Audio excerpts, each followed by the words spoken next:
need them. If you're new and want to be on the mailing list, just come up later and give me your address. On the 21st, there'll be a good standard introduction, which I haven't done for a while, on our roots in nature, an introduction to Reich's work, and then on December 12th, a new examination of the public response to Wilhelm Reich, looking at the historical setting and contemporary interest, such as it is, in the present environment. Now today, first of all, again, to thank David, Silver, and Freya Burke, and Eli, who's becoming an active participant,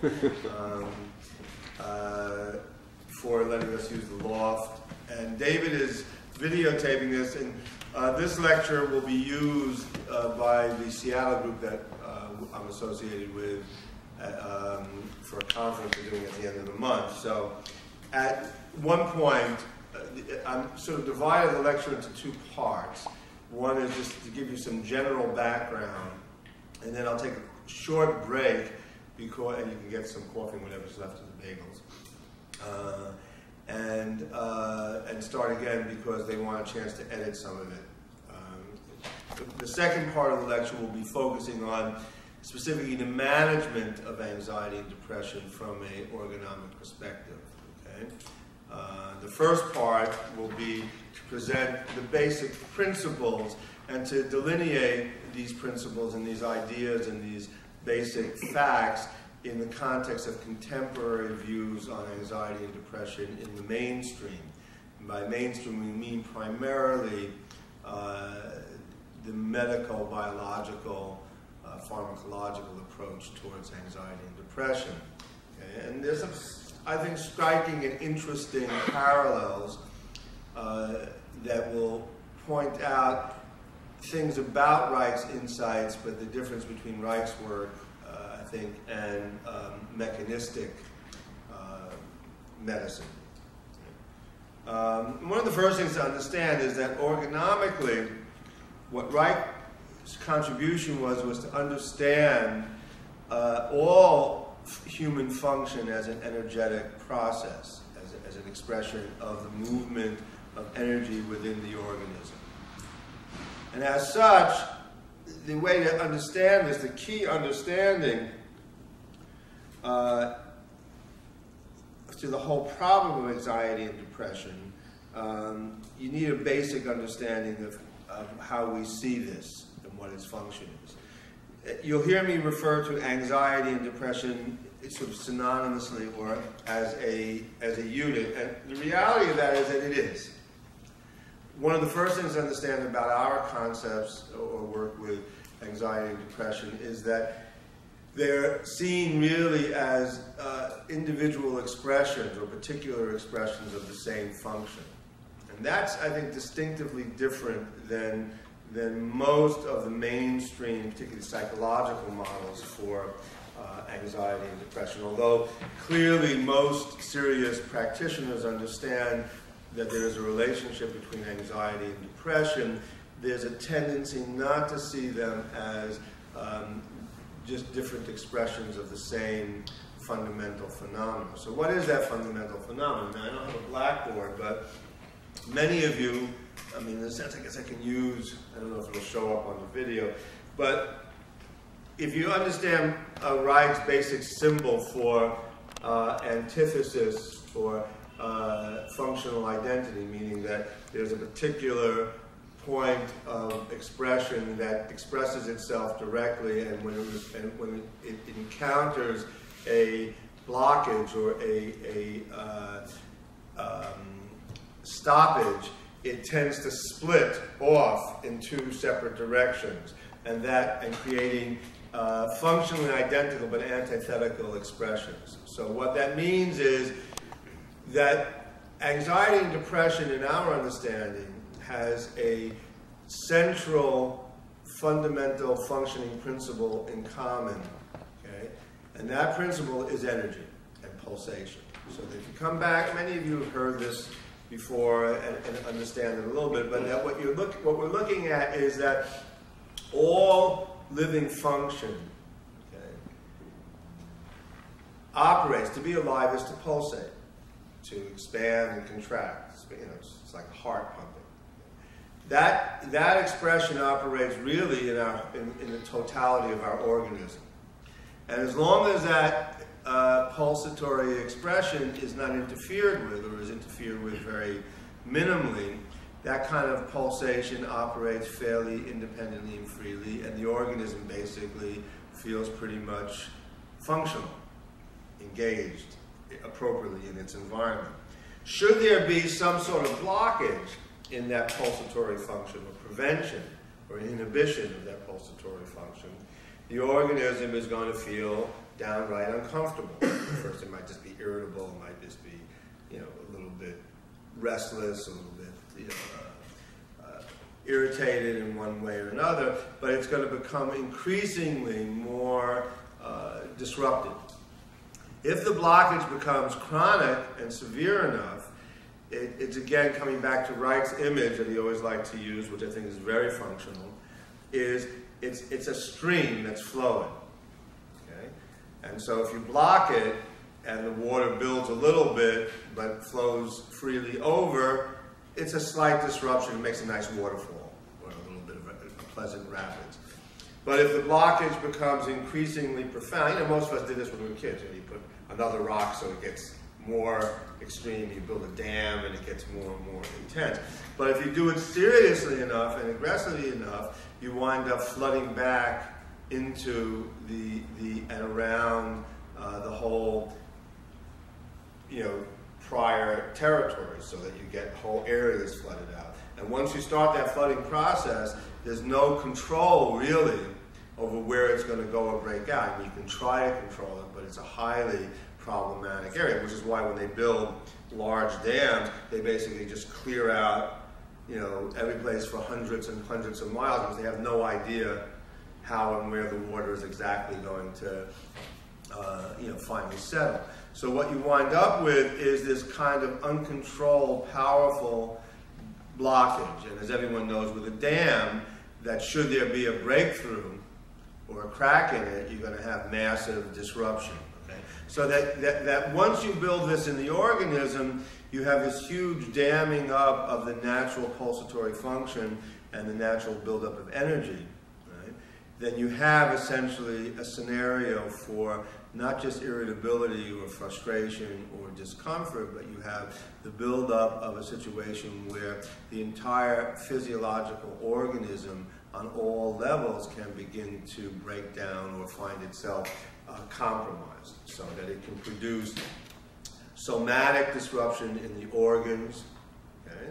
It can produce all sorts of behavioral disruptions, and the organism is inherently reasonable, right? Which is that if there's if something is broke or something doesn't feel good, you fix it. So the organism has to develop a strategy for fixing it or for responding to it. There are two central strategies that present themselves. One is to shut down, okay, and just sort of dull the sensation in one way or another. And this we would call depression. This is a fairly simplistic presentation. It's a little more complicated than that. We'll go into it a little bit more detail, especially when we talk about the kinds of problems we see and how we manage them. But essentially, what you want to begin to understand is that depression is one of the possible responses to this kind of profound blockage, or what we call stasis, in which the energy builds up continuously but can't discharge. So you get this kind of paralytic increase in tension to the point where it's like a balloon that's filling to capacity and just can't release. Okay?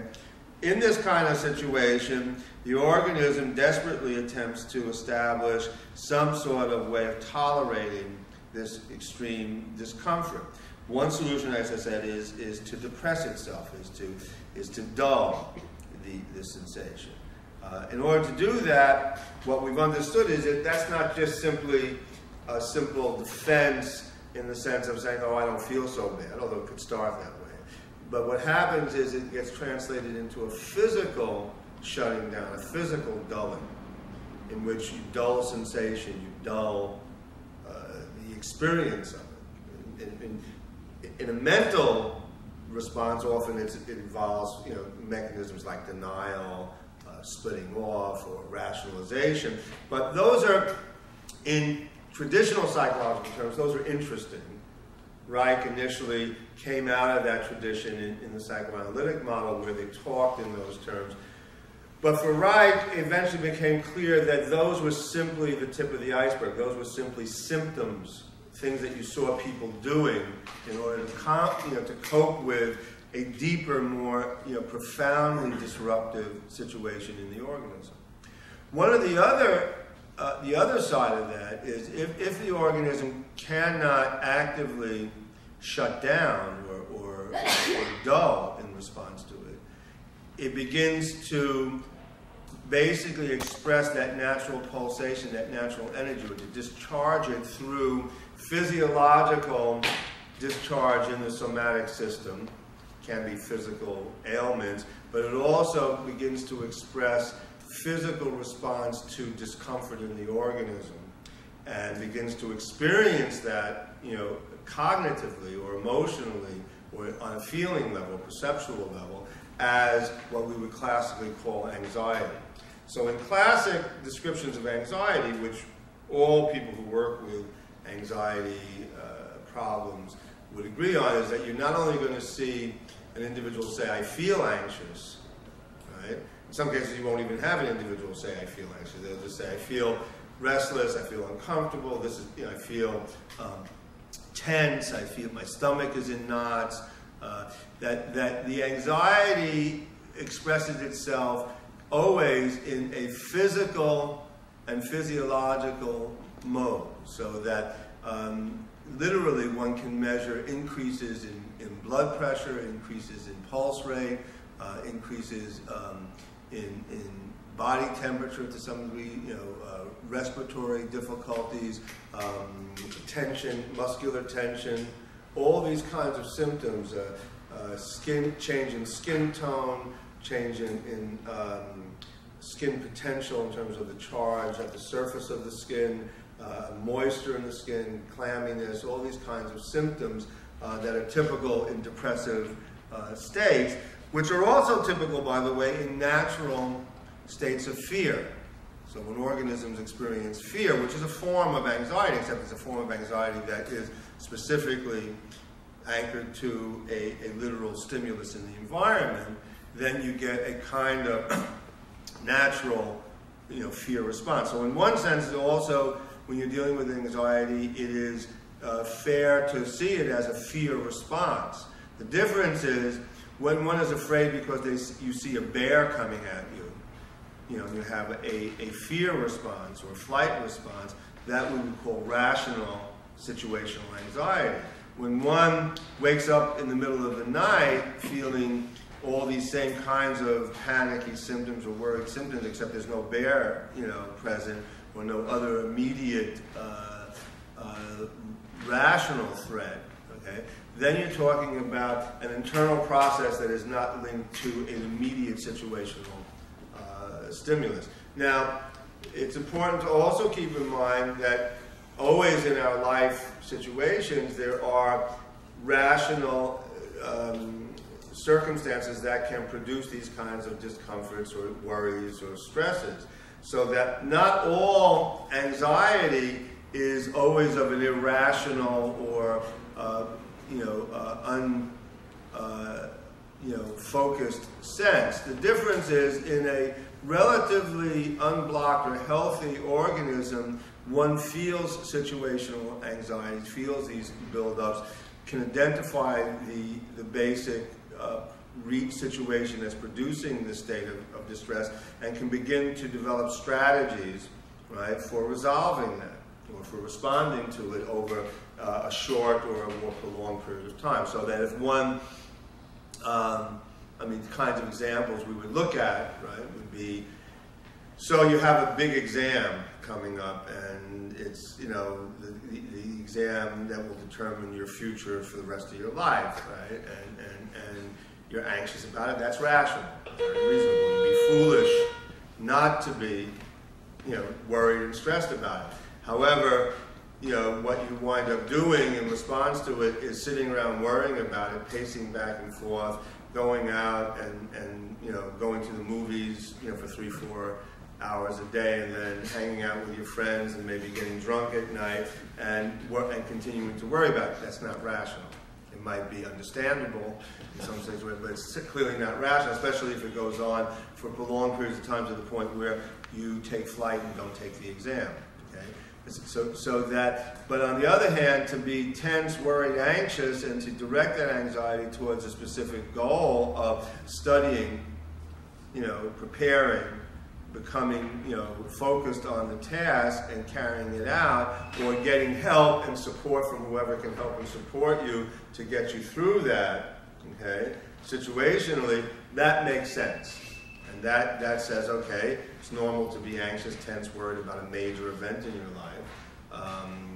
But it's not rational, and we would say it's neurotic, to respond to it by taking flight or denying it or involving in behaviors that make the resolution impossible. Okay? And there are numerous and extensive kinds of strategies, and basically the strategies are as variable to some extent as every individual who experiences it. So neurotic response to anxiety can always be, you know, another story, another tale. Some of it can be quite bizarre. I mean, also, you know, one develops all sorts of strategies for dealing with that stress. I mean, Dr. Sobey always used to say the way he dealt with, but you can see the kinds of potentials for kinds of problems that develop. The way he dealt with test anxiety, for instance, was where he always liked to talk about how he passed his medical boards. You know, back in Chicago, he went to a motel room, right, with a huge, you know, package of crackers, you know, and every 20 minutes he would eat 3 or 4 crackers and take a 20-minute nap. And then he'd get up and he'd study for 20 minutes. It got him through. It worked. Now, whether that was, in one sense, there's a combination of something rational, right, in the sense it's a response to the tension, but it also, I mean, Dr. Sobey had an ongoing, as he said, an ongoing problem with weight. So obviously, the response worked to some extent, but it also produced other problems. It wasn't necessarily the most rational. It might have been practical for the moment, but not rational in the long run. So that very often we can get lost in looking at people's specific behaviors, which can often be exotic and interesting and peculiar and engaging, but at the same time missing that the underlying thread for all this, the clear issue here, is that there is a blockage, a prevention of natural pulsation in the organism, and that for one reason or another, any given individual either finds rational ways of engaging this kind of stress. And these struggles and these stresses are natural to life, they're natural to the living organism. Right?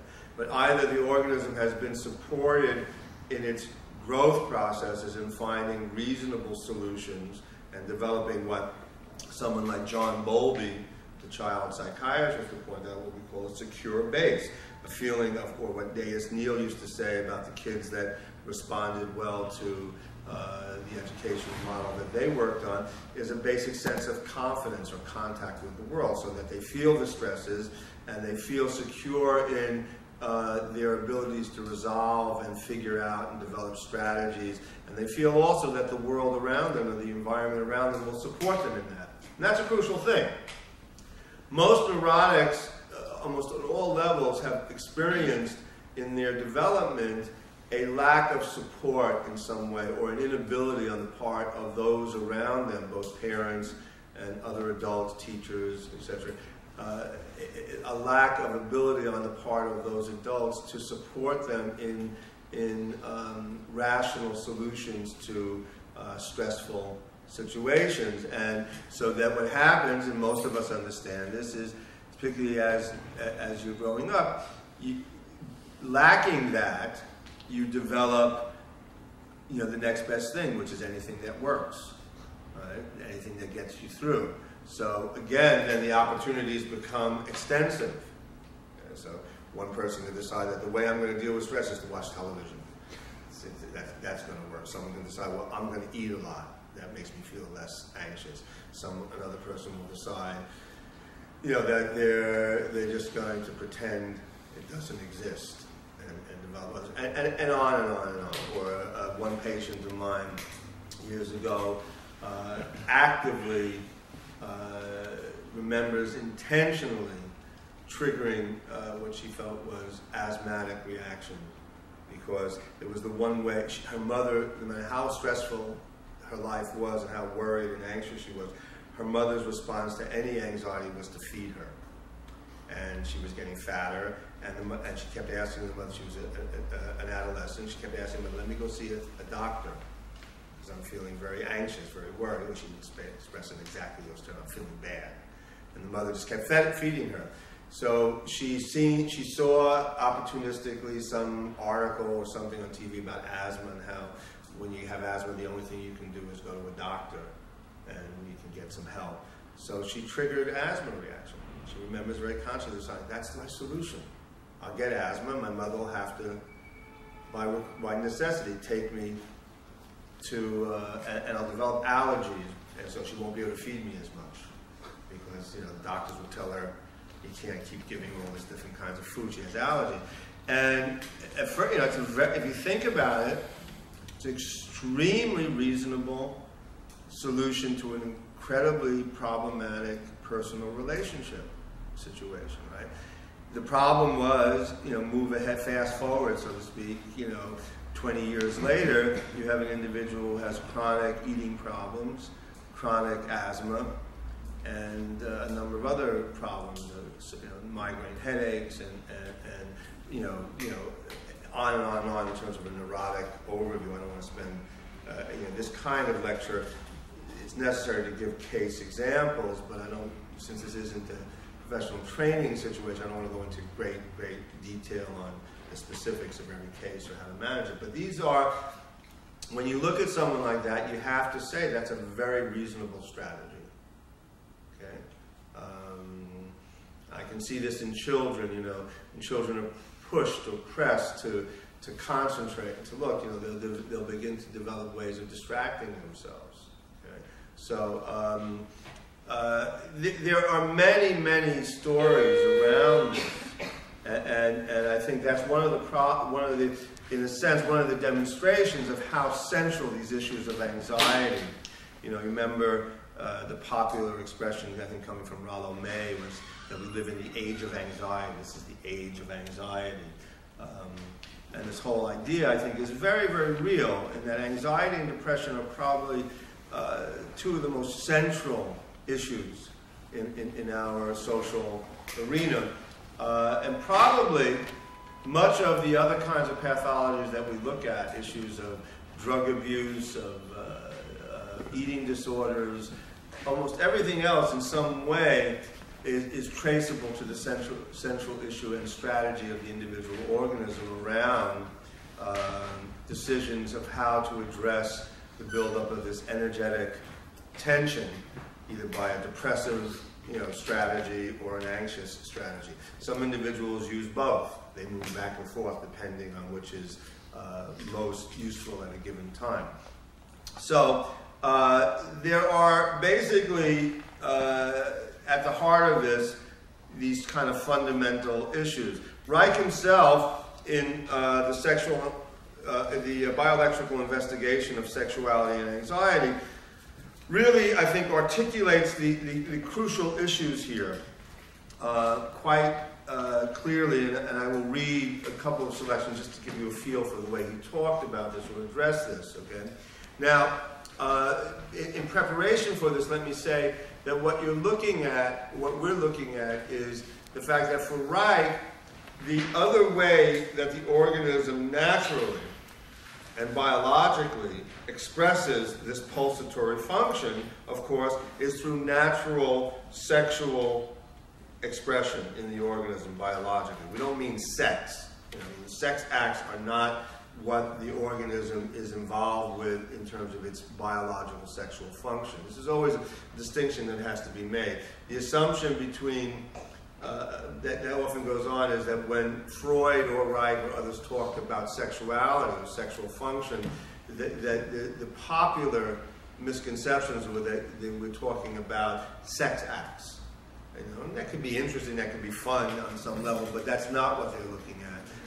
As I told some of my students in one of my introductory courses, that most of us can remember going to Freud's books, in hopes that we would find very detailed descriptions of sex acts, and we're always very disappointed to find that it was not about that. And I remember the first time I think I picked up a copy of The Function of the Orgasm in a cousin's library. His cousin was a psychiatrist. I figured, I found the book. This is going to be a book that's going to tell me all about sex. I started reading it. It had nothing to do with what my fantasies were in terms of what's available. So what we're talking about here for Reich, particularly, and it comes strongly from Freud, is that pulsatory expression in the human organism is through a natural sexual life, a natural sexual economy, or sexual modulation or metabolism, meaning that again, I'm not going to spend a lot of time, we've talked about this before, but as the energy builds up in the organism, one of the most effective ways that the organism has for reducing tension, for responding to that expansion of energy, that buildup of energy, is through physical discharge in a physical sexual mode, meaning physical contact with another pulsatory organism to a point of orgasm or discharge. So this clearly is the model for the orgasm formula, the orgasm function, as Reich articulates and describes it. So that by the time Reich is working and developing his studies in what he initially thought was the bioelectrical function of this pulsatory mechanism, which he later comes to understand through this work is what he comes to understand as bioenergetic function, meaning orgone energy. He addresses this issue of what the origins of anxiety are, okay? And he makes some very interesting comments in this book, which is a very, very good introduction to the bioenergetic studies of Reich and bioenergetic work of Reich. So just let me read you a little bit to give you a sense of this. Some of these terms might not be, to some of you they'll be familiar, to others who might not be as familiar, but the general gist, I think, is available. Okay. Sex economy, meaning the effective give and take, build up, and discharge of this natural pulsatory energy. Sex economy pursues, and he also called his work at that time sex economy. The study of this was sex economy. Sex economy pursues the study of these drives, these natural pulsatory drives, into the realm of physiology. Notice, not psychology, but physiology. This is where Reich broke with psychoanalysis to some extent, because psychoanalysis and modern psychology, this is roughly around 1936 or 37. For Reich, mainstream psychology and psychoanalytic psychology was moving more and more in the direction of understanding anxiety as psychological process or behavioral process. Reich goes the other direction. Sex economy pursues the study of these drives into the realm of physiology, since as a science of the laws of sexuality, sex economy must transcend the borders of the psychic realm. If they proceed correctly, physiological and psychological research are bound to come together in certain areas. This is very important. One such area is the vegetative nervous system, meaning the way the organism experiences and perceives sensation in the body. Okay? With its links to the basic biological functions, by basic biological functions, Reich means these pulsatory energetic functions on the one hand, and the psychic mechanisms on the other, meaning the way you experience it in the world, your behaviors. So in one sense, we tend to use the word psychic experience as a synonym for the way we experience ourselves behaviorally in the world. Okay? Functional observation teaches us that the psychic apparatus, our personality, our character, grows out of the biophysiological apparatus and obeys, therefore, two different kinds of laws. So in other words, it really comes out of the deep biological function, this buildup of energy, this buildup of pulsatory function in the organism. And psychology, as I've often pointed out, is really an end product. It happens to be where modern study of human behavior started, but it's really, for Reich, the deep biological roots that are crucial. The first laws are the laws that it has in common with the biophysiological substrata, the law of tension and relaxation of responding to stimuli, sexuality as we just defined it. Okay? The second, there are the laws that differentiate it from and contrast it with the physiological realm, laws which are unique to it and which determine its characteristic of being opposite to the physical realm, meaning all those things that have to do with the way you behave, who you are. So a patient will come in and they won't come in and say, I have a, unless they've been around the block a couple of times with orgonomy or something like that, they won't come in and say, I have a block here, I'm having a problem with my diaphragm. I mean, they're not going to come in, or I'm having a sexual, blockage here. What they're going to come in and say is, I'm just not working right, or I'm feeling very stressed in this area, or I don't feel right, or I feel uncomfortable. And they'll talk about behaviors. I have a problem in my relationship. The very interesting thing is that the problems from our perspective, certainly the way we manage cases, or at least think about them, we can't always do it ideally, is in a sense the description of the fact that I'm having a hard time in my relationship or my relationships or in my work is not really our symptoms. So from our perspective, one of the crucial things in the management of these issues is to first not get lost in the elaborate details. You might want to listen to them and get a sense of how an individual experiences themselves in this, but you don't want to get lost in the details of, I have this problem with my boyfriend, or I have this problem with the boss on the job. I mean, that's all very interesting and very useful in terms of the practical necessities of living one's life, but that isn't the root of the problem. Where most modern psychotherapies get stuck, and where patients get stuck in modern psychotherapies, is to address, ad infinitum, the issues of I can't do this, or having a problem here.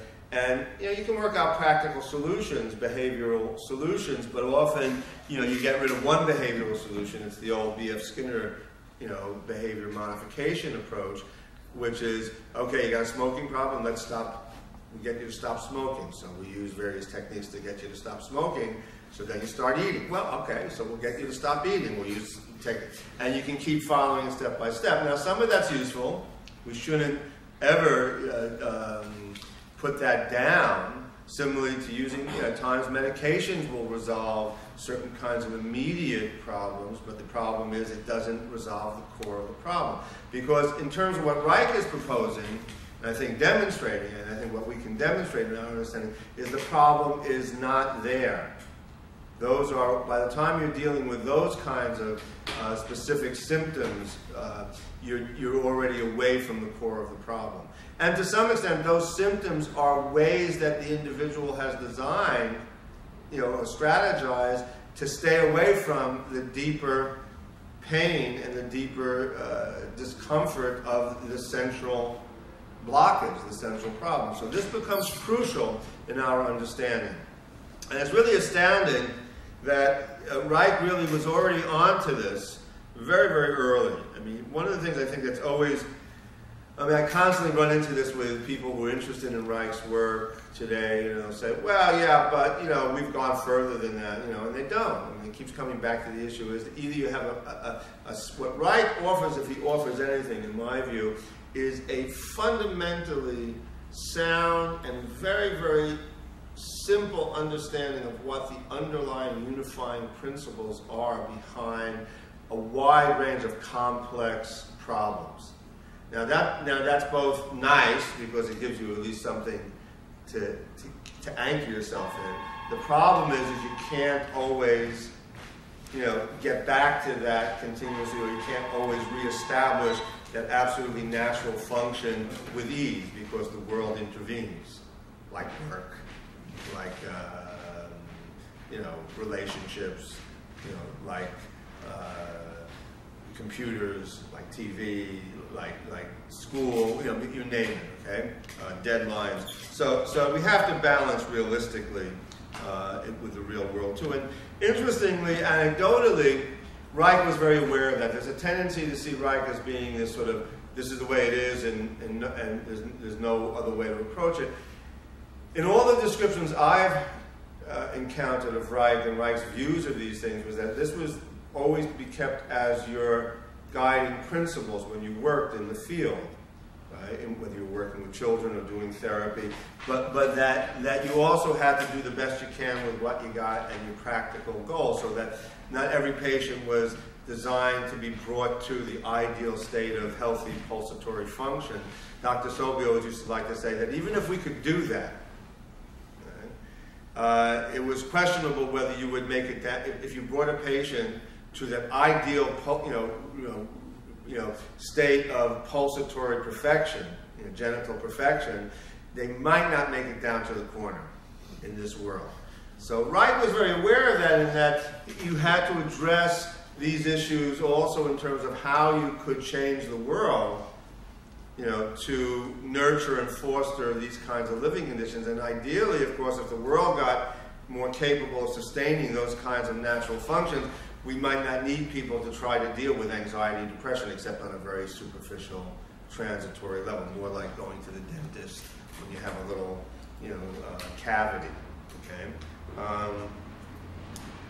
Reich says, since, however, the psychic apparatus is also part of the biophysical apparatus, certain laws which one finds in it must be the same as those that govern the biophysical apparatus. That is especially true for the laws of tension and relaxation.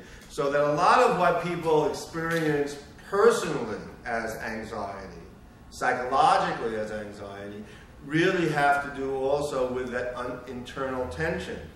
So that very often when people describe their individual experiences of anxiety, they'll describe it physically, but they'll also describe it as a state of having mentally, being mentally and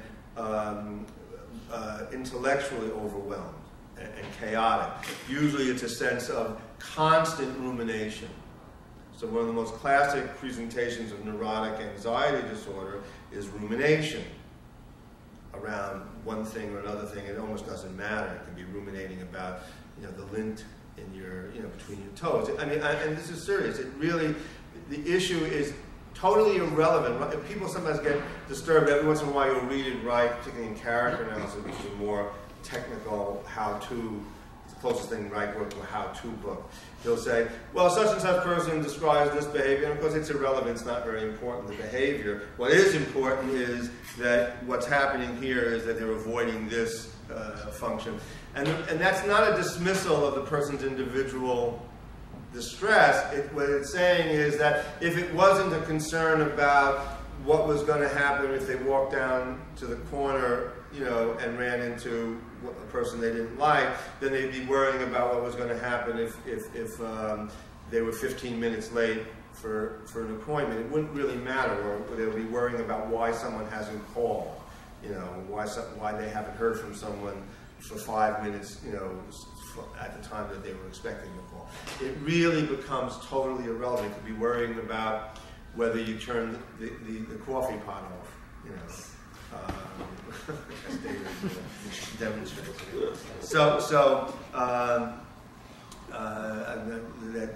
anecdotally, I was totally back to Dr. Sobey used to drive me down from up in 90 when we were up in 97th Street, and invariably we get halfway back to his house before I he'd say, "Did I turn the lights off on the car? Or did I lock the car?" I don't know. Again, we all have, and we can relate to that because we all know those kinds of stuff. Now, but if that becomes continuously ruminative, So if you get someone who says, okay, did I lock the window, or is the window really locked, and then goes back and checks it, and then goes back and says, yeah, but now I opened it and checked it. Maybe I got to go back to make sure I didn't. Now we laugh at that, but the person then becomes obsessive and compulsive and ruminates about it constantly. We laugh at these things because we understand them in our own behaviors. We understand that these are not unreasonable kinds of concerns, but if they become repetitive and continuous, and we worry about them continuously, then we're dealing with a different kind of system that is responding to an attempt on the organism's part to control the state of tension, okay, to try to find some way to release it. Okay? So again, in all these instances, what you're really dealing with are ways that the organism tries to integrate and find some way back to that feeling of relaxation. One of the reasons that, of course, in classical terms, medications are so appealing is, and Reich was not, contrary to what a lot of people assume, Reich was not opposed to medications if they can help. One of the appeals of medications is they bring you to and can produce states of relative relaxation, as we all know from illicit medications. I mean, it's not, I mean, you know, Prozac, Valium, other kinds of, prescribed medications are really just more organized forms of what people have been doing for centuries, which is essentially medicating themselves with food, with drink, with tobacco, with other kinds of, stimulants that will alleviate the kinds of tensions we're talking about, okay? And try to produce states of relaxation, which we call pleasure. Okay? In light of that, the issue then becomes clearly, historically, is one of the big arguments that took place in Reich's work, particularly in the bioelectrical experiments, was whether there is a thing called neurotic anxiety or actual anxiety. And Reich's point is, and at this point maybe we'll end here, take some questions, and then take a slight break. For Reich makes a very explicit statement that that ultimately all anxiety, neurotic or otherwise, is actual anxiety. The reason being that all anxiety in our understanding comes from a blockage of real pulsatory function, real metabolism in the biological organism. So that for each individual, the expression of it might be neurotic anxiety, might be depression, right? Neurotic depression. But those are simply strategies that the organism has elaborated to deal with the underlying actual cause of the anxiety, which is that blockage of the pulsation. So that to simply think that by, often for us we'll say, well, look, your behavior is irrational, it's neurotic. Your anxiety is unreal. So, for instance, I can tell you with my daughter, 8-year-old, and there certainly are enough things in the world to make a child anxious. So if she suddenly sees a program on television that says all the trees in the world are going to disappear someday and we're going to die, and the world is going to end. So she's like, she doesn't want to do, she says, we got to get rid of all the wood in the house, and she's very anxious. And I can say to her, there's nothing to really worry. I mean, it's a real concern, but you don't have to worry about it in that way. And the point is, that's right, but then so if I can convince her that there's no real worry, she said, well, how come I'm still worried? And the worry is the stress in her life, the buildup in her life, the tensions in her life, much of which also then come from the reality of the world. Suddenly, at 8 years old, kids today have to start learning to do homework, they have to be up on time, they have to get to school, they have this responsibility, that responsibility. So situationally, the pressures are building. How do you help them negotiate that and still keep themselves lively and functional and keep that pulsation going? So it's a very, very, delicate kind of operation. So to understand that then means that leads us to a different way of conceiving how you would do management or treatment of an individual who is having a severe difficulty with this, or having presented with a classic, physically based anxiety depression, not just a little worry. Someone who is functionally debilitated by this kind of disruption of the natural metabolic processes within their organism. Okay? And that then becomes very, very crucially linked to issues of how we understand. The reason for giving this kind of background or presentation is to understand that the kind of treatment one would approach has a lot to do with how you understand the problem. If you assume that the problem is simply changing the behavior, right, then you approach it in a completely different way.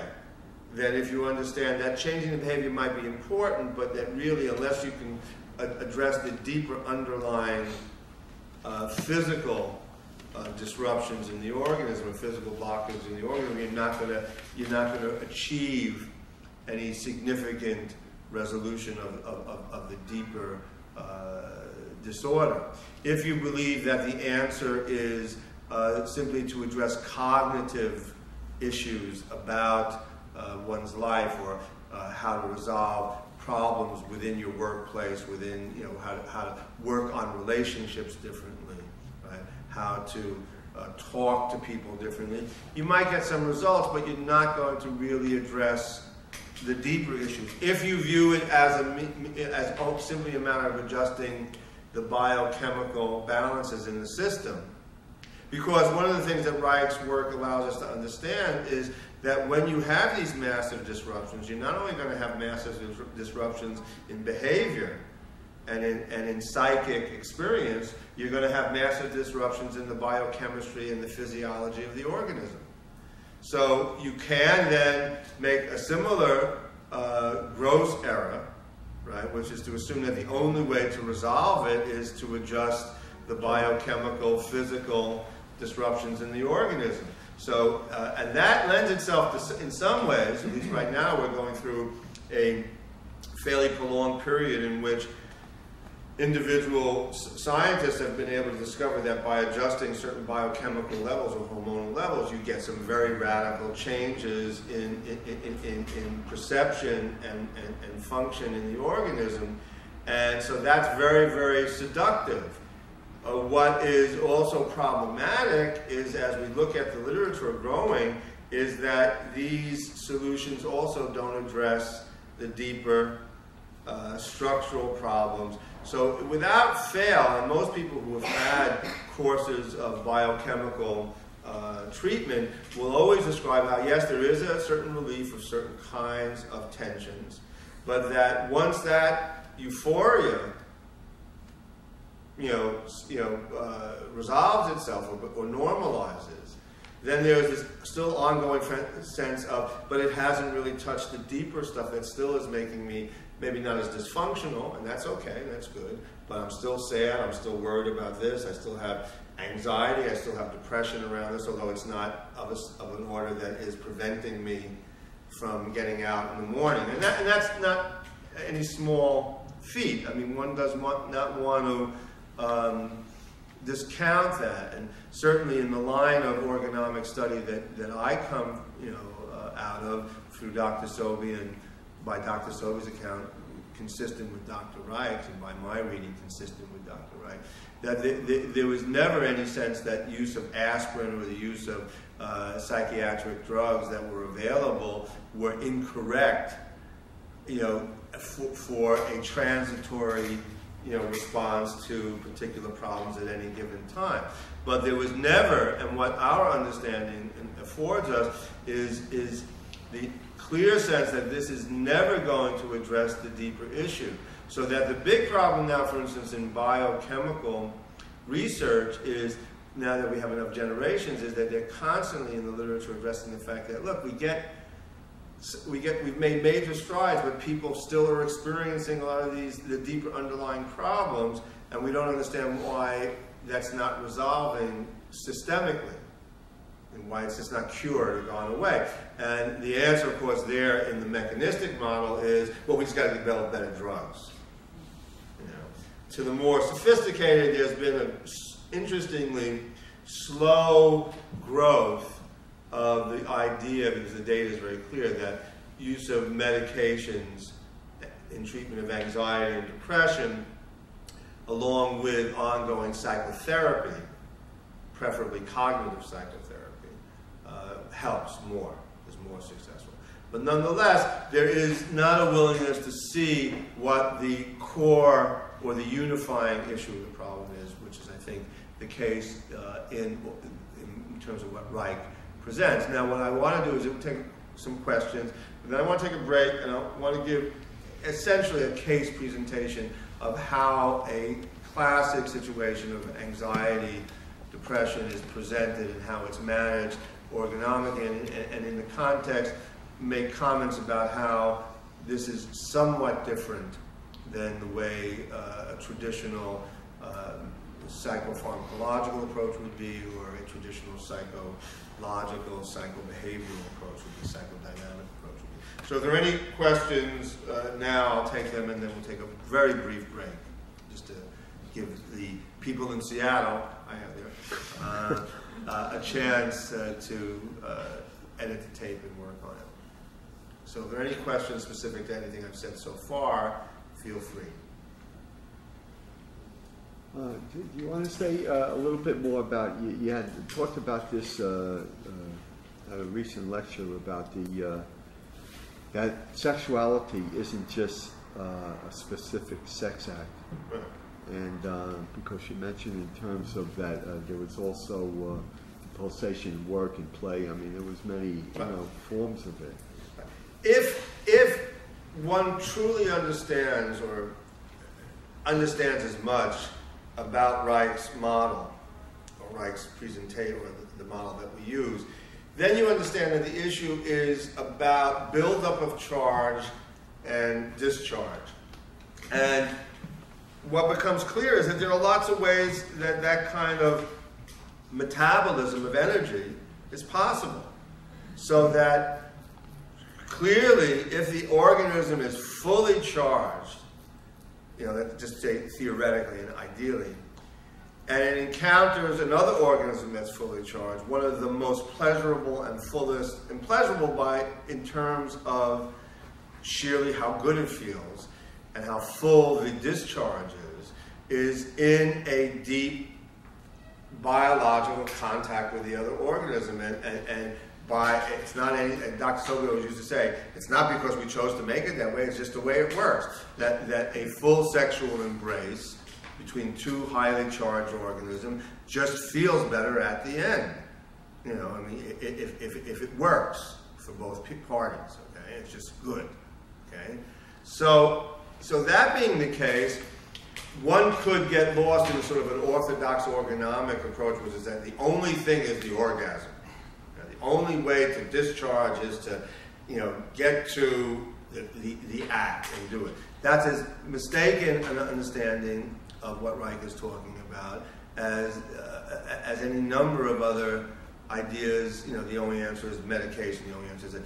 What is clear is that sometimes just a hug, or a physical contact, sometimes a nice, lively discussion that's contactful, that's not two people trying to prove that they're better than each other or know more than each other, but two people who are I've had situations, and many of you, understand this, where I've talked with, a patient has come in, and we've talked about movies, but quite legitimately about movies, and people would often comment at Dr. Sobel and in Dr. Reich used to like to talk about things, and they would say, well, that's not therapy. The point is, it is if it moves the energy. And going back to Sobel's dictum via Reich of if hitting someone on the head with a hammer gets the energy moving, then you do it, and everyone will be happy, including the person who gets hit with the hammer. It doesn't, if it works.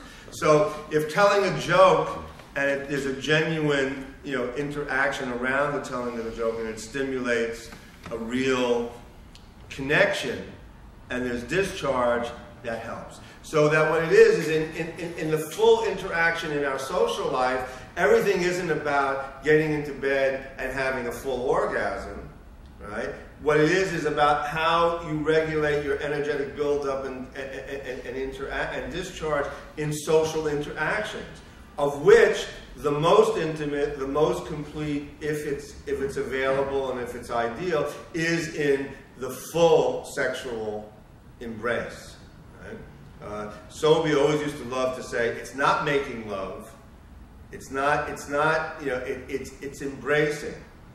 And it's about that kind of, and that there are many levels of embrace. So that we can often say, someone will say, oh, well, I was with somebody, but we never, we achieved penetration, we achieved contact, but it got broken off, the phone rang, the kids came in, and, it wasn't that terrible. And I said, how do you feel? Well, I feel better than I did before. So, all right. But we all have, and that's the danger of our work too. We have sort of an orthodox ideal, if it's not the true genital orgasm, then it's not, it's not functional.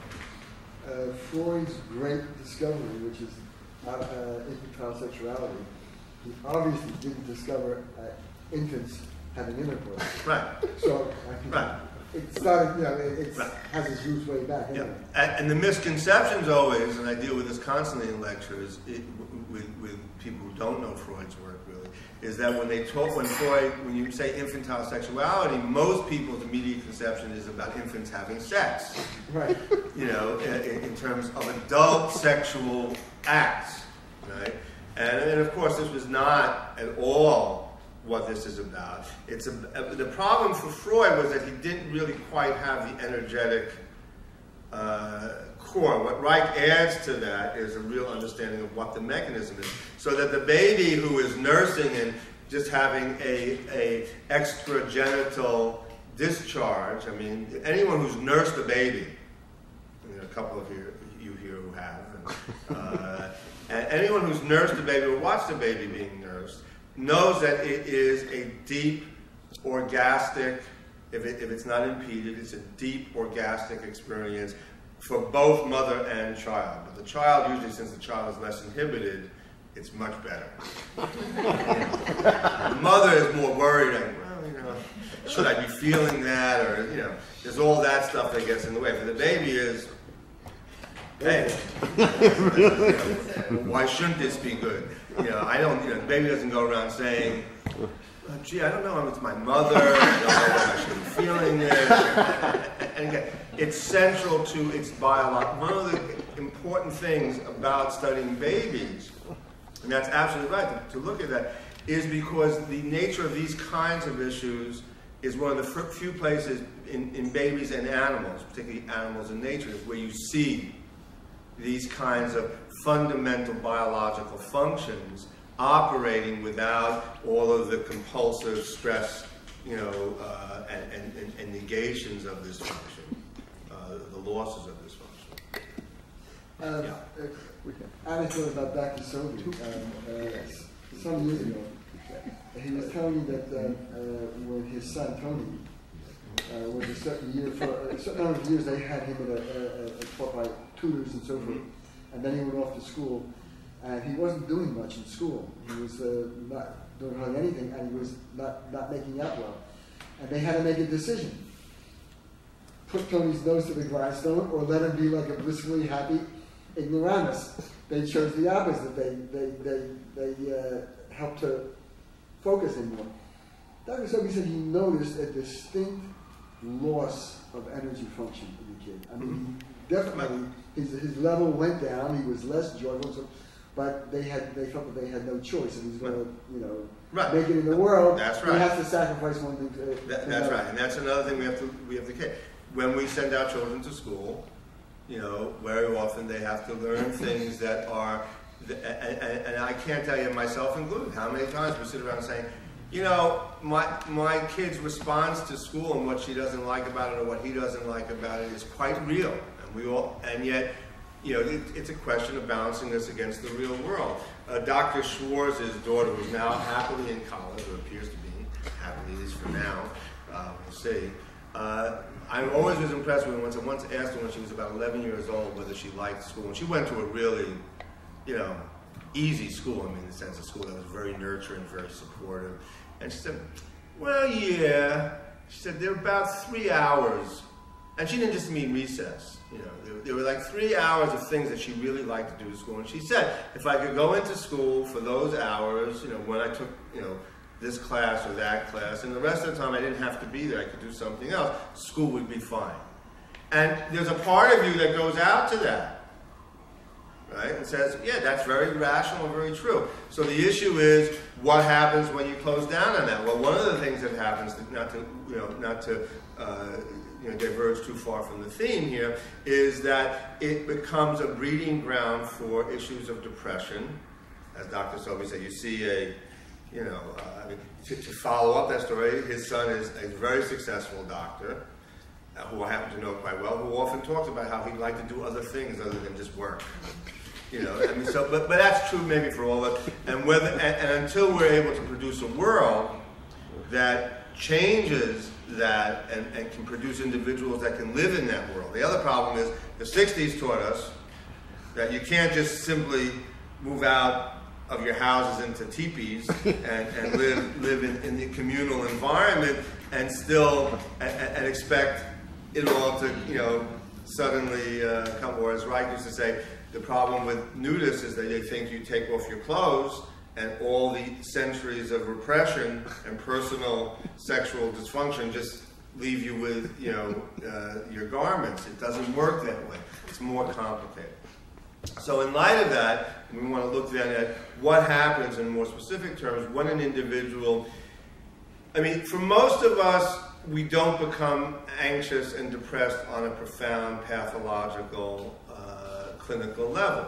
Most individuals wind up going through periods where they have hard times, easier times, they get some help, they get some support, they work through it. Some individuals, because of the specific traumas and specific circumstances of their lives, wind up being more damaged and wind up presenting with classic anxiety or depressive disorders. In light of that, then we want to understand how do you deal with and what is it about our approach that can be very successful in working through this. It's not miraculous, but it can produce particular successful outcomes. So, if there are no, Wait, we have one. Since you asked two, we'll give. That what you just said. How sometimes you see certain mental illness in being passed down generation to generation. Is there a genetic factor or biological? The issue of genetics is, of course, constantly the issue that comes up. I think we would be foolish to assume that genetics plays no part in it. And it's my understanding that Reich was never negative about the role and believed, although they knew far less about genetics at the time, but Reich was on record in conversation and in writing, in journals and stuff, talking about that genetics probably played some role. What the origins of genetic deformations are, whether they are the result of the genes being bathed in energy-deficient organisms from a very early stage, or whether the gene has been damaged because of environmental hazards, it's hard to determine. It's a big issue. However, the problem with simple genetic explanations, or what we call gross genetic explanations, is that I can offer any number of explanations to demonstrate that it can be explained without using genetics. So it's easy to say, well, such and such child is producing this kind of behavior because it's genetic. It goes to the mother, to the grandmother, whatever, okay? However, you can then follow carefully how, from the time this child was born, what they were exposed to was a particular pattern of behavior on the part of the mother or the father in the family situation that could easily explain how, through theories of modeling and learned behavior, how that behavior results. For most parents, that's less pleasing because they'd like to believe, like, I'm not so bad, and yet my kid is turning out to have all these problems. it must be genetic. But in fact, anyone standing out objectively can say, what are you talking about? Look, you do exactly what she does or he does. You know, that the behavior is a clear modeling of, or maybe a slight deformation of that, but basically at root, a similar kind of behavior in which the child has learned that pattern from you. So I'm not convinced that the only explanation is genetic, but it would be foolish to assume that any of this is to discount anything else. I mean, I think the real answer, and I think the other thing that orgonomy or Reich's approach, as I always respond to it, really offers, is that it doesn't discount any of this. All of these things, including biochemical realities, are operative. The issue is, what is it that organizes all these things together systemically? And there it is fundamentally, at least in my understanding, energetic function and the nature of this, the metabolism of this energetic pulsation. Okay. One last question, let's take a quick break and come back. There seems to me to be a third avenue here. You've talked about, on one hand, an individual who's energetically involved in life and social situation. On the other hand, is the individual who is depressed or anxious and exhibiting symptoms in one way or another. But it seems to me that there's a middle ground between the two, and that's the individual who has no symptoms, goes through life, is fairly successful, has relationships, but really is contactless and really does not feel that much, but seems to be outwardly very, very contained and very, straight ahead. Yeah, there are other, I mean, not all individuals present with depressive or anxiety pathology. There are individuals that are exactly as you described. There are other individuals who seem to function quite well, never really present with any major behavioral disorders, who suddenly develop stomach ulcers, because their solution has been to somaticize, and yet they feel no particular anxiety, they feel no particular depression. Their overall functioning in the world is quite attuned, quite active. They develop a heart condition. They develop various forms of psychosomatic disorders, asthma, etc. So that is another avenue. And the issue has to do with, once the energy is blocked, there are any number of strategies and directions to go. So it depends. Specifically, what we're going to look at here is anxiety and depression, but I think it's perfectly appropriate to understand that there are other avenues, including, at least we like to hope, relative rational, solutions to normal patterns of stress. Otherwise, there's no reason doing what I do and what we all try to at least address in our lives. But so let's take a quick break, really 5 minutes, and come back and look at how this operates.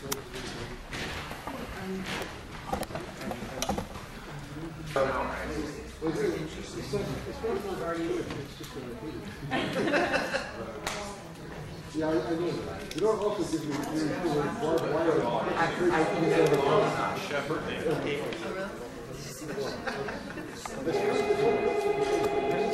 Okay. On the other hand, we're breaking it apart. I never set up. No. Probably my wife. Sorry.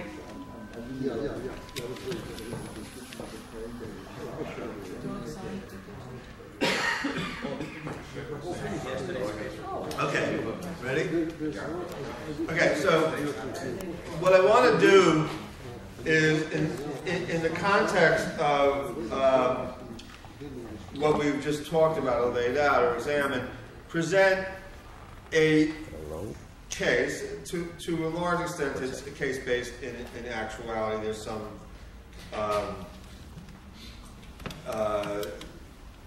editing for obvious reasons of confidentiality, but the basics are quite direct. Okay, and in the process of doing this, give you a sense of how orgonomically we would manage this, or how we would manage this in terms of the kinds of insights and conceptions that we had presented in the initial discussion here. For those out in Seattle, should the tape be used out there in the conference, much of what we've talked about so far here would have been covered also, so I don't have to make continual reference to that. But keep in mind that the issue here is to look at the overall process and what it is we're trying to accomplish in a treatment situation or in working with individual in terms of managing this kind of pathological presentation. Okay. Now, there are two things I want to emphasize here. One is I'm not going to go into extreme detail, and when we come to questioning, I'll try to respond to questions, but I don't want to spend too much time specifically focusing on how do you treat this, what do you do in this situation, what's the actual treatment like in the treatment room. One, because this is not a technical training seminar, and two, because treatment can vary widely. The principles are much more the issue that is significant. So, I'm dealing with a patient who comes in with, in quotes, depression. But more specifically, what she describes is feeling dead, okay, heavy. She's also overweight. Not obese, but bordering on obesity. Quote, she doesn't, I don't want to live this way. Doesn't express much sense of being or experiencing anxiety. As a matter of fact, she in exploring it with her, she doesn't really, mostly what she can access is how painful her life is, how down her life is, how limited her life is. For her, she experiences hopelessness, deadness, my life is ruined. She slowly and with not clear sense explains also that she, and this is significant, had been sexually abused as a child by her father. So that's a big, and I have to introduce that because it needs to be understood in the context. But in traditional approach, often, I remember talking with Dr. Rothenberg, and I'm sure out in Seattle he'll comment on this, and he emphasized that we don't want to spend too much time on it because in traditional settings, as soon as you say a child's been sexually abused or physically abused, the tendency is to go right there as the main issue. And this is clearly a central issue in this woman's life. It's not to in any way downplay this. But the real issue, which is interesting in terms of what she's presenting when she comes in, is not, while the sexual abuse is a central issue in her life, the real presentation is depression, a real sense of a person who is functionally and clinically depressed. And she had been treated for clinical depression. And had had some success in terms of getting by. Now, this is a woman who was able to work pretty successfully, although she had a lot of emotional disturbances on the jobs and conflicts with people that she's worked with. And she's able to go back to school, to go on to another area of study, and pretty successful, though again, feels continuously a sense of no gratification in that. She also lives with a fellow, has a serious relationship with him, but has no great satisfaction in that. Expresses a lot of disappointment in the relationship, a lot of deadness in the relationship. And in exploring her sexual life, there isn't much with him. And a lot of discussion about he clearly, probably, I haven't seen him, but has some element of depression also, but isn't available, isn't very easily someone who you can communicate with. This brings up in her initial presentation, a lot of disappointment, feeling sorry for herself, right? And shutting down and deadening. Okay?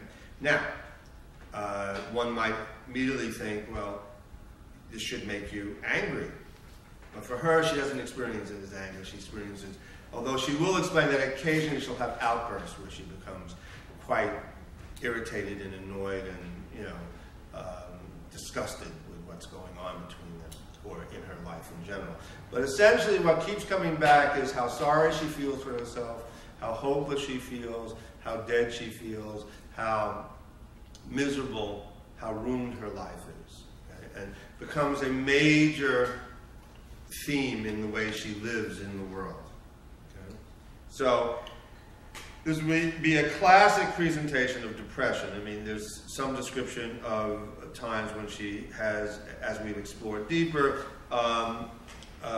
some possible consideration of suicide, although in the initial presentation, not active. Although she's talked about how sometimes she thinks that if this goes on much longer, she doesn't know if she can live this way again. Okay.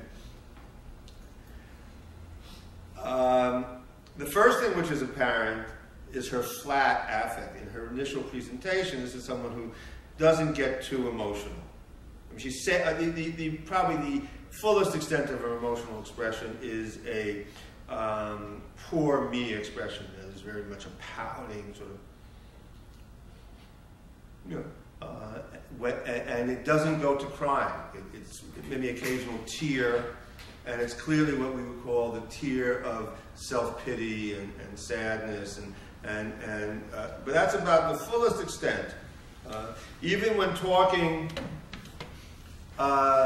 when urged to talk a little bit more about the instances of the sexual abuse and the pattern of the sexual abuse in her life, there's the fullest expression is around self-pity, sadness, how could this have happened, this ruined me, and some acknowledgement that she hates her mother and father, which she has no contact with now, she broke off contact with, but not a lot of emotion, other than the sense of self-pity, sadness. Okay. She had been through therapies, had explained that prior to the therapies, and there is some element here of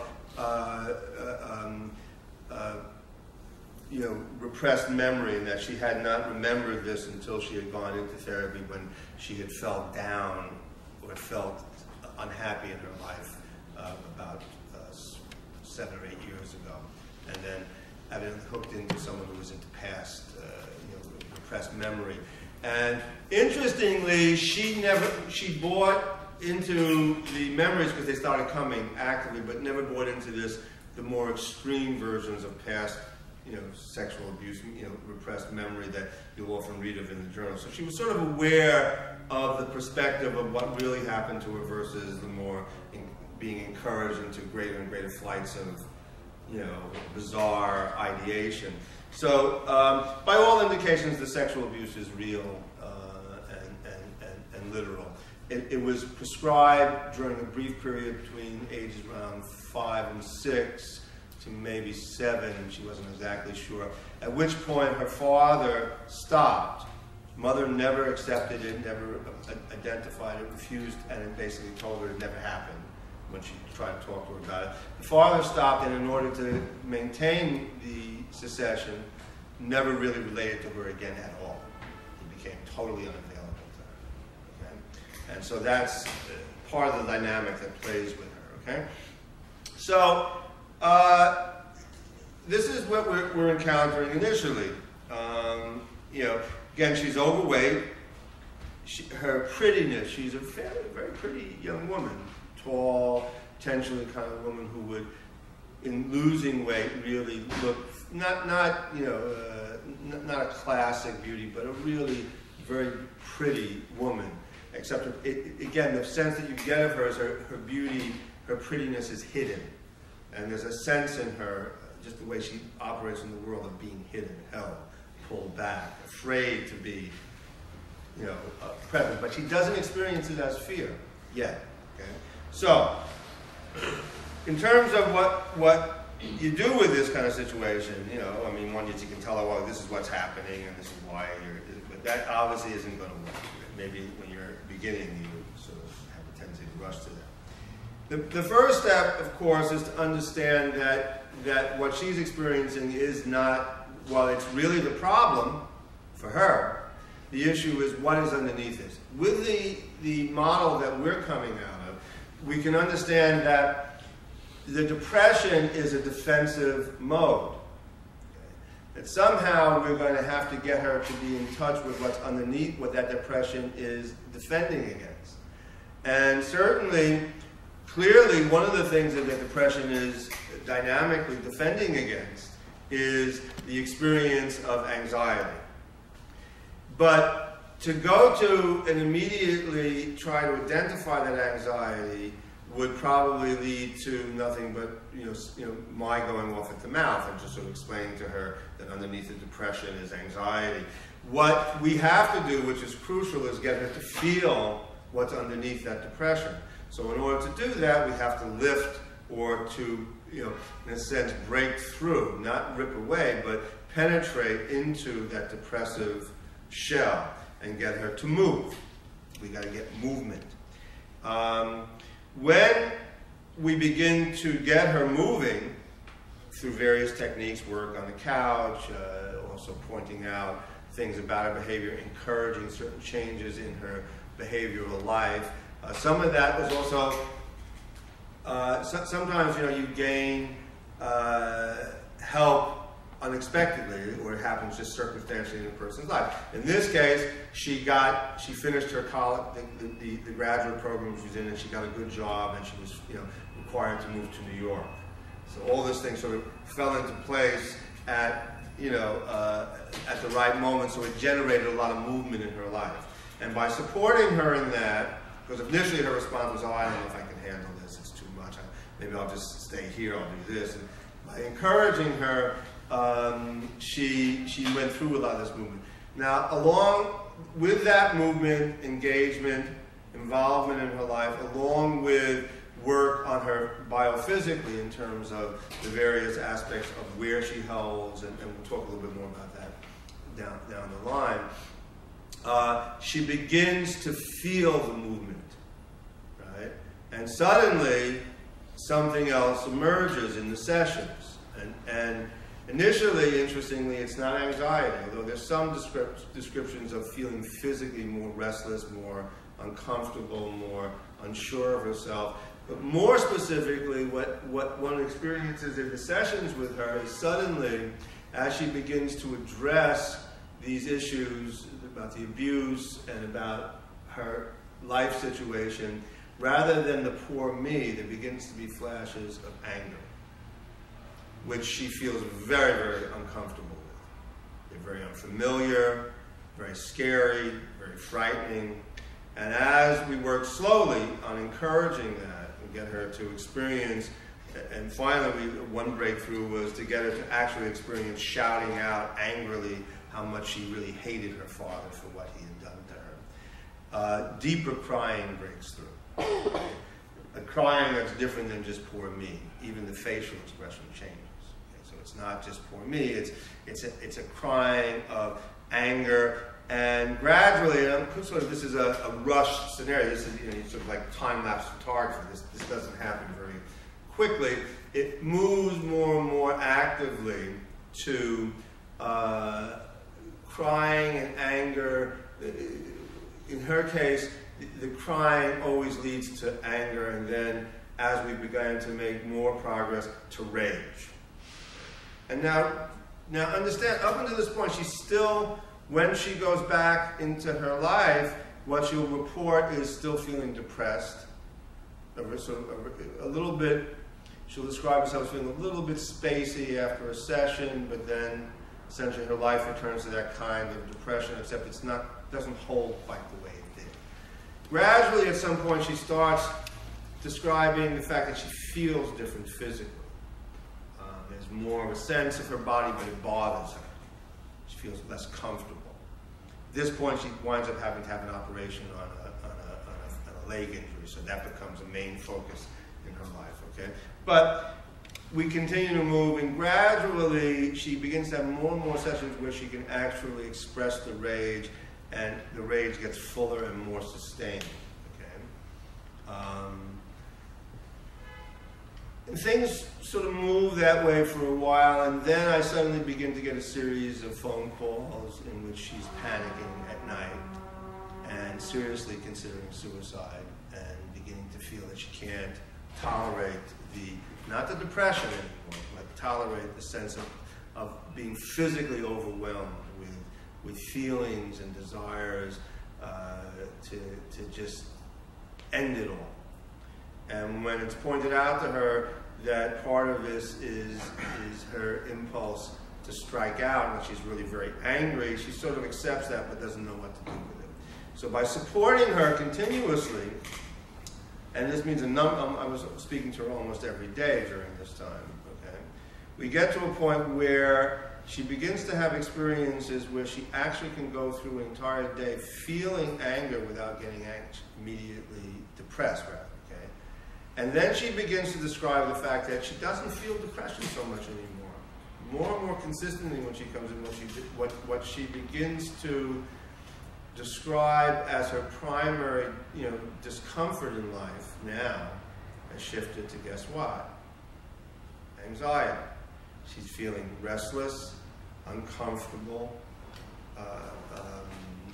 unsure of herself, irritable. She gets angry at people at work, and when we explore this, often the anger is even appropriate.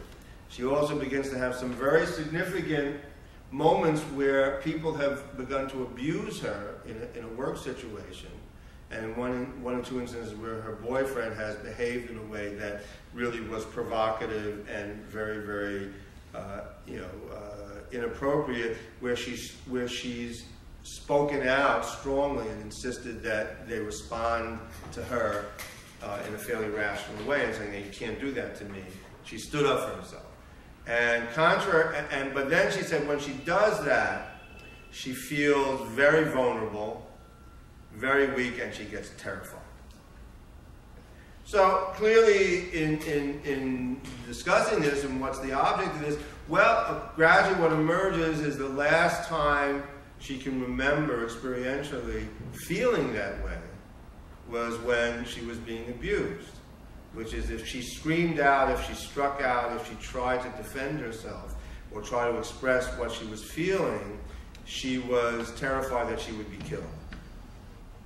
And that when she tried to speak out or strike out and talk to her mother told her to shut up, that it wasn't really happening, that she was being a bad girl. So gradually she begins to feel this kind of knowledge as her own. And she begins to get a hold, where she is now, and she's getting a hold of the fact that these feelings are real feelings. One of the things she also expresses is that for most of her life, to the extent that she's dealt with it, she's either denied that these feelings existed by being before she began to initially go into treatment, not with me, before she began to have some difficulty 7 or 8 years ago, she basically was Miss Middle America, successful, matter of fact, interestingly, went into a completely business-oriented, professional-oriented life, very respectable, the right kind of car, the right kind of job, a marriage, to the right kind of guy, religious, going to church. When these breakdowns began, it all changed, and gradually she moved away from that, went into a more creative arts direction, right? Now she's beginning to suddenly own the fact that she can actually have these feelings and she doesn't have to be afraid that she's going to be violated or hurt or punished, although that fear sticks around with her. It's not something that's, I don't want to give you the sense. It's easy when we do these kinds of presentations to give you the sense that, oh, this is it's just moving along quite nicely, 1 step, 2 steps. This is through periods. There are also periods of regression. There are periods where there's suddenly the depression comes back strongly, the feelings of hopelessness and despair and not wanting to really get out and do anything, come back, life is too much. But gradually, there is a owning, a acknowledging of these other emotions, and a sudden insight on her own part, or sudden experience on her own part, which I think is very significant, and in the management of these kinds of things dynamically very important, which is her ability to say that, the anxiety that she now can identify, the feelings of rage, the feelings of anger, the feelings of anxiety that then come up when she's expressed these feelings. Because the anger and rage, don't forget, are a defense. As a depression is a defense against the anger and rage, right? The anger and rage is also a defense against the deeper anxiety and sexual impulse. But at this point, she hasn't even gotten to, if you asked her about her sexual life at this point, she doesn't feel very much.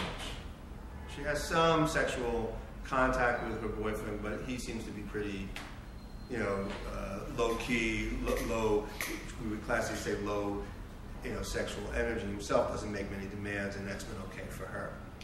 So a number of things begin to happen at this point. One is she begins to express the fact that, these feelings of anxiety that are coming up, these feelings of anger and rage, are better in the sense if she has to tolerate those, if she can tolerate that, that feels better than the depression, the hopelessness that she's living with. And because when faced with the possibility of, well, maybe at one point she said, I don't know if I can go on with this. I said, well, you could stop. She said, no, but then if I stop, I'm going to just slide back into that, and I'd rather not ever, So then by encouraging her, saying that if you can stay with this, step by step, we can bring you through, and that this anxiety, this pressure will flip over, and in a sense, as Dr. Sobel was just like say, the flip side of this is deeper pleasure.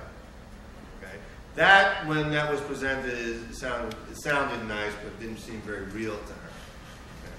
Gradually and more recently, and again, very spontaneously, she's begun to describe during sessions that, especially after the sessions have become more clearly a situation where she's very, very able, she resists initially, but with very, very little breathing or work on her, she gets to the anger or rage or the hatred, even the murderous impulses very quickly.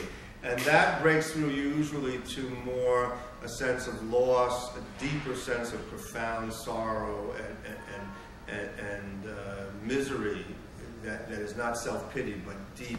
You can see a sense of the child that is completely, helpless and lost and doesn't know what to do because the people that should be taking care of her can't. Okay? She's even begun to accept the fact that the problem with her father and mother was not that they were just these evil, horrible people, but that they was too sick to ever help her. And that their abuse of her was the result of their sickness. Although she hates that idea because for her, that means that she has no one to blame. Who can she blame for her predicament? Her impulse had always been to blame herself. Well, it must be me. Now she's beginning to grasp the fact that it's not anybody, and that she's certainly not to blame, that they are, in a sense, to blame, and since they are the cause of the problem, but that she's beginning to get some insight into the reality that their problem, predated hers. Okay? And of course, when someone asked about genetics before, here's the situation: is this genetic, or is this as a result of the behavior? I'm sure if we looked at her mother and father, they both experienced, and father turns out to have alcoholic problems. The mother has always been a very, very anxious and depressed person by description. I haven't met them. So, is it genetic or is it behavioral? Or is it passed on through repetitive traumas, in behavioral traumas? That's to be considered. But in owning this for the first time, she's also beginning with very little urging on my part to lose weight and to get physically active. And she's begun to do something that she didn't do before, which is when she starts feeling this kind of anxiety or restlessness, she goes out and she does work. Fortunately, the job she's in is very demanding. There's a lot of things that have to be done. So she had to fix her new apartment that she moved into. So there are a lot of practical things that have to be done in her life. And because she's anxious and doesn't want to give into, doesn't feel disposed to the depressive mode of behavior, she uses the anxiety to do things. She also explains that the last time in her life when she did that was before she began to have her breakdown and feel the depression. And so she worries that maybe she's going back to that, but then she's been able to understand that she's approaching it quite differently now. with that activity, suddenly she's begun to describe the fact that, you know, she's begun to feel strange in her body. Sometimes she describes it as feeling very spacey. Other times she says, well, I feel sort of unfamiliar in my body. And when we explore this and push this, what begins to emerge, though she can't quite articulate it, is that she's feeling her lower body, particularly her abdomen, below her diaphragm, and genitals. Now, to just quickly understand that from an orgonomic perspective, one of the unique things that we have to be aware of is that what's going on, I'm describing behavioral management and work in terms of the emotional and feeling state. Simultaneously to this, because I'm working biophysically, which is, or in conjunction with this, we're beginning to work on those areas of her physical structure, armor, that are blocked. Now, in her case, the most noticeable block that comes in when you first encounter her, in the beginning of this process, is her eye block. Her eyes are very squinted, very, very held, very puffy. Almost as if they did a lot of crying, except there is no crying. Okay? So you get this kind of puffiness. And gradually, as we've worked through this, the eyes become wide open. They're often, after a real active session where there's real release, you have an opening of the eyes. She has these very round, big eyes, which she can see herself when she looks in the mirror. Her face becomes longer, less puffy, fuller, a little sadder looking, not quite as held. Okay? So she experiences it this way, but now she's also beginning to describe the fact that she feels her lower body below her diaphragm, and we've begun to work more also in addition to working on the eyes and the holding in the mouth, which is often a pouting holding. There begins to be a loosening of the chest, okay, and a sobbing. And gradually she's begun to describe, and we're not anywhere near there really yet, the fact that she's felt sensations in her lower abdomen and pelvis and genitals, but she doesn't know quite what, sort of a fullness, an alienness, okay? And it doesn't quite upset her, but she doesn't know what to do with it. And she has a sense that it might have some. She's also noticed that she's been interested in sexual contact a little bit more, and that this has led to conflicts with her boyfriend, who isn't as available, but who she's been able to say, look, you got to start talking to me, you got to start relating to me. She's been able to be more assertive in what she's wanted. This has led to some changes on his part, and they've begun to have something of a love life, although it's circumstantial, it goes back and forth, it's not always on, but she's aware of this as a part of her life that's different. So, essentially, okay, part of what's happening is she's beginning to incorporate these feelings of anxiety and to be and physical, not just the emotional anxiety, the physical anxiety as well, the physical sensations, and to tolerate them more. Now, this is the result also of working with her and supporting her. And as this happens, she gains confidence. And that's the main point. The goal is to help her experience and tolerate deeper pleasure and sexual impulse. Now, that's the goal. We're not there yet, but gradually, by working down, literally physically from top to bottom, or down through, as well as all the behavioral stuff that has to be managed as she comes along, because she's losing weight, and without panic and anxiety, she's going through this, and without pulling back into depression. And that's very, very important, without attacking herself, although there are periods of regression. So then the big question in finishing is, how do we do this actually?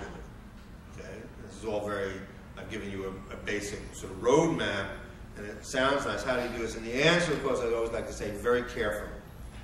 The big mistake in working with someone in this kind of situation is to push through very, very aggressively, quickly, get reactions, which you can do often in 1-2 sessions, okay? And then you'll get panic, flight, withdrawal, or even precipitating more serious breakdown. So you go slowly, and there must be, each time the approach has to be, as Dr. Sobey always likes to say, you reach the limit of tolerance in the organism, both physically, emotionally, and behaviorally, and push the organism just a touch further so you gain some more territory. And each time you do it, it becomes more secure, okay? And working your way down. The idea of jamming through will only precipitate, I'd say, flight or a breakdown, physical, psychological breakdown, usually both. That the object here, and is always very crucial in this kind of work, is we've talked a lot about breakthrough. You want to break through, you don't want to cause a breakdown or a complete, chaotic deterioration. Okay, so that in doing this, the goal is not to create a trouble-free existence for this individual. Because there's no such thing as a trouble-free existence. Reich was always quoted as saying, you want peace, you'll have peace. Many of you have heard this. You'll have peace. You'll have all the peace you want when you're dead. To be alive, to be a living organism, is to struggle. And that the nature of life is struggle. Pulsation is, in a sense, expansion and contraction is a struggle. I mean, it's like, you struggle to expand, you experience contraction, you push back. It's a constant. That life in itself is a struggle. Okay, that doesn't mean it's bad. We tend to think of struggle as bad. It's just a struggle. Ideally, if you're able to struggle effectively, it's what you do. It's what you do best. Okay. The object is to increase the organism's ability to tolerate greater and fuller pulsation, expansion and contraction, pleasure, with all the struggles that entails effectively. So in the case of this particular presentation, this is where she's at. She's beginning to have the first experiences of that, both physically, in her life, and in a supported environment, with the sense that there's somebody, and that's the role of the therapist, or the person doing treatment, who can support her through that. And, that's easier said than done, but it can be done if it's done step by step.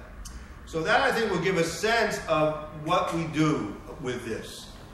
And how that is different specifically from other kinds of treatment is it's a mix. Clearly, many of the elements I talked about would not be particularly rejected by more traditional mainstream therapeutic models. And certainly, even those who use medication to manage, and there are instances where she's resistant to the use of medication. We've been able to do this without medications. But there are times when we could use medication to manage particularly difficult periods, although we understand that the medication would not allow for the full, working through, and at various times we'd have to modulate and withdraw from medications to push further. But the difference, I think, in this approach is the goal.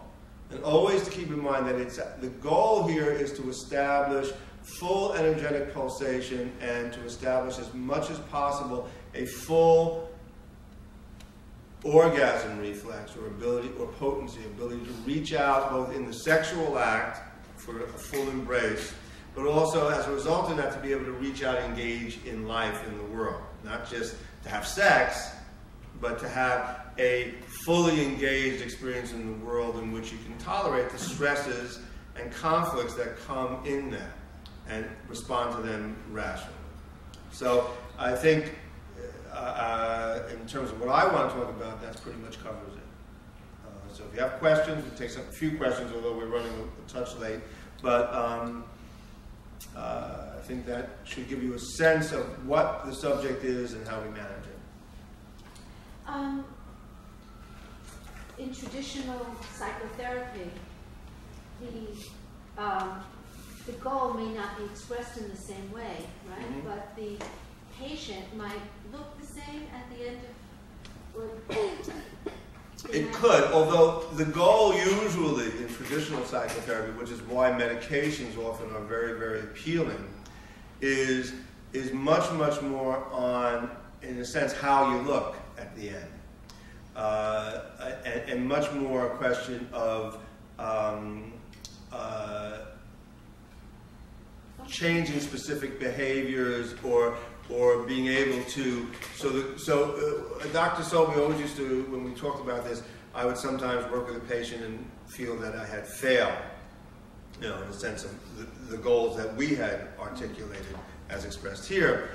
A patient would come in and say, gee, you know, I'm working again, I don't really feel depressed, I'm getting out with my girlfriend, my wife and I are getting along a lot better, I don't feel very anxious, I'm finished. And I could say, but you're not finished. There's so much more that we could do. And Dr. Sobey would always say, no, you know, they're finished, and that's fine. You know, the fact that your goal, our goal is at another place isn't, you always have to respect the patient. In traditional therapies, but many patients that I would consider not fully successful in treatment by traditional standards of treatment, either in psychiatry or psychotherapy, would be considered phenomenally successful cases.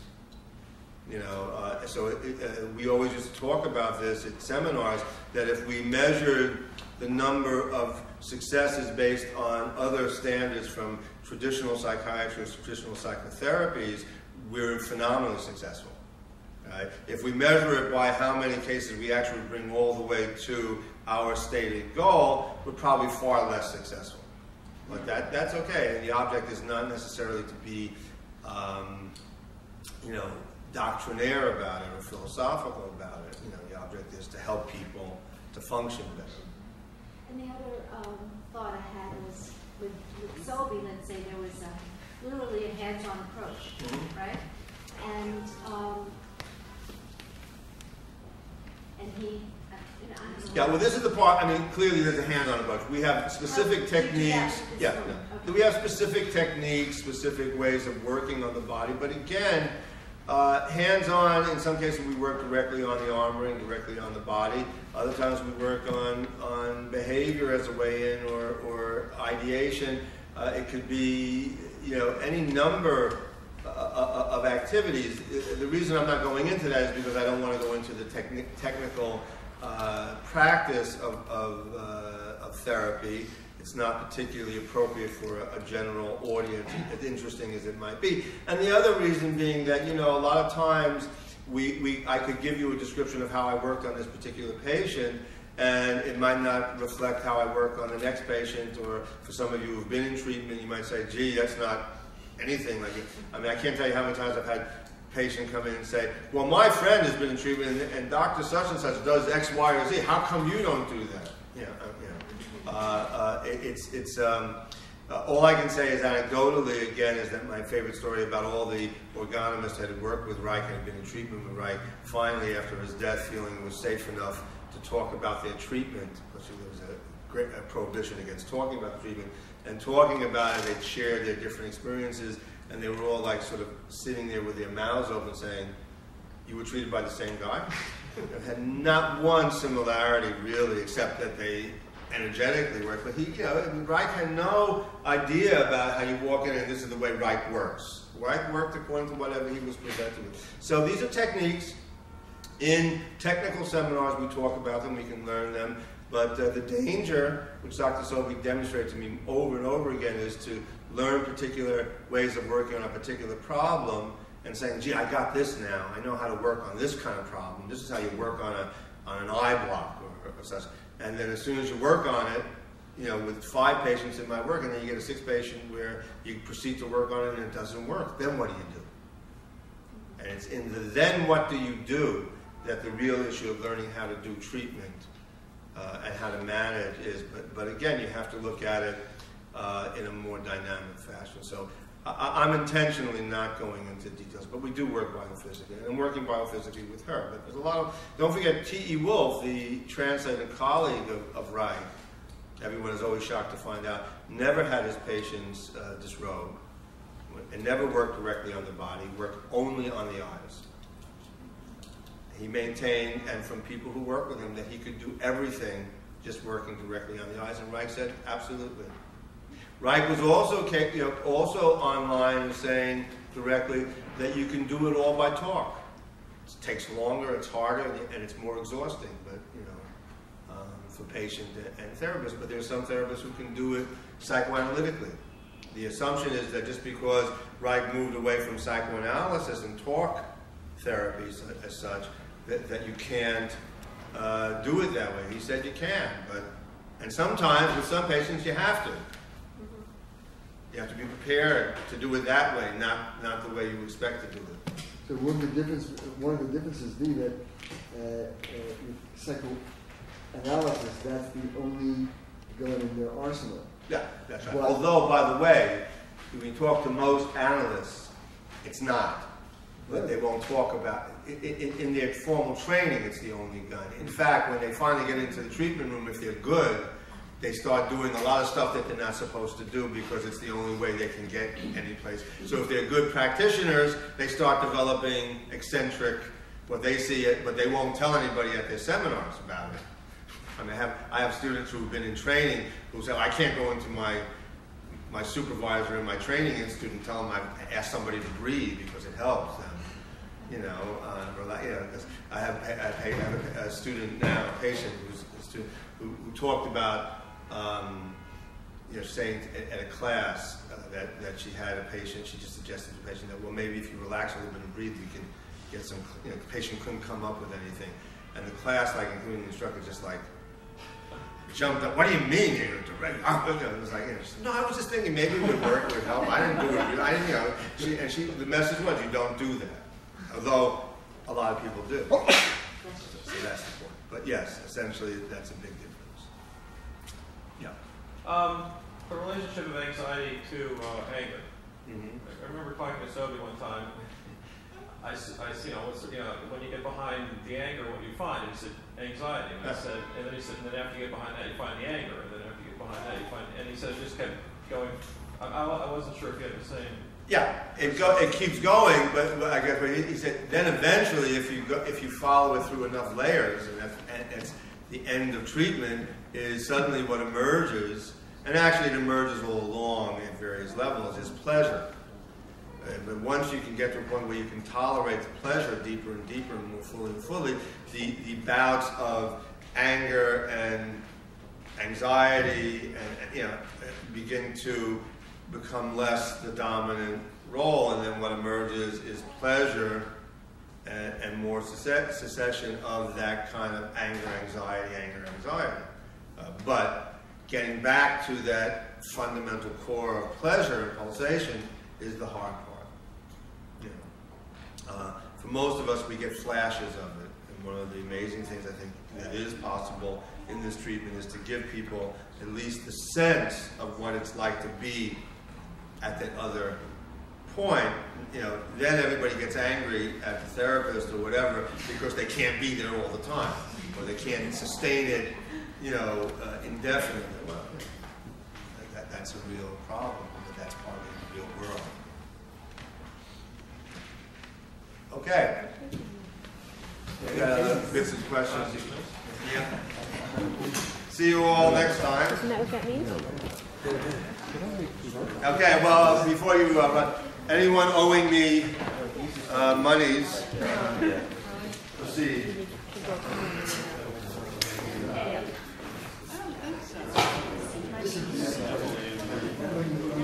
Sophia was looking at barring other stuff with your students. I'll let you pay for all of it. Thanks for having us again. Oh, no problem. My pleasure.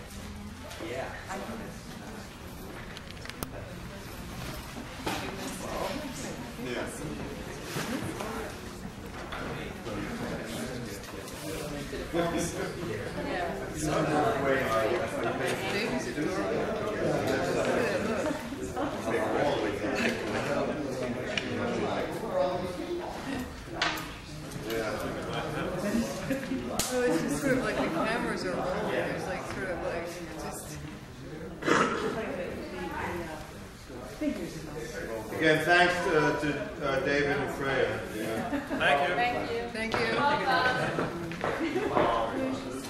Okay, see you. Thank you.